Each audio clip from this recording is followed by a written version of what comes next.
आपल्या वणी शहरामध्ये अतिशय महत्त्वाचा नांदेपेरा रोडचं जे काम सुरू आहे, अतिशय छान काम सुरू आहे आणि ते काम करणारे मनोज रमेश भाऊचा चिरंजीव मनोज उमरकर यांच्या मार्फत करण्यात येत आहे आणि त्यांचं घर सुद्धा तिथून जवळ आहे आणि ऑफिस सुद्धा लागलेलं आहे।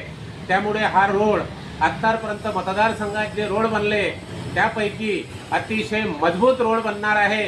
खरे या रोडनी माजी आमदार नांदेकरजी राहतात, विद्यमान आमदाराची सासूरवाडी सुद्धा देरकर साहेबांची आहे, महाराष्ट्र नवनिर्माण सेनेचे उपाध्यक्ष राजूजी उमरकर सुद्धा इकडेच आहे, महान नेते या भागात आहे।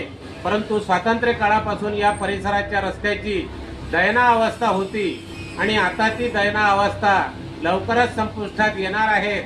आज 5 जुलै 2025 25 आहे आणि 5 आहे आणि मनोज बाबू उमरकर याकडे बारीक लक्ष देऊन कामाची क्वालिटी एक रेटची ठेवणार आहे आणि या नांदेपेरा रोड बरेच दिवस खराब होणार नाही।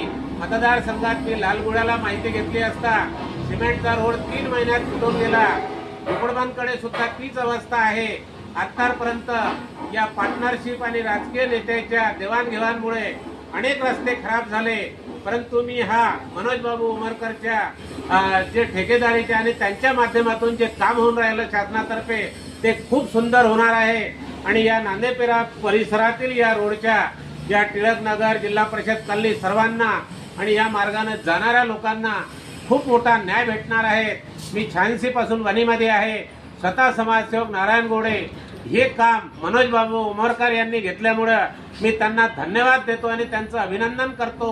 खरं त्यांचं घर ऑफिस इथं असल्यामुळे खूप सुंदर मजबूत देखरेखीत तो रोड बनणार आहे, कुठलाही इथे भ्रष्टाचार होणार नाही याची मी ग्वाही देतो आणि रयतेचे राजे छत्रपती शिवरायांना तुकडोजी गाडगे बाबांना एक नमन करतो आणि उमरकर मनोज बाबूला धन्यवाद देऊन हे काम अतिशय चांगलं होतील असा विश्वास देऊन इथेच थांबतो।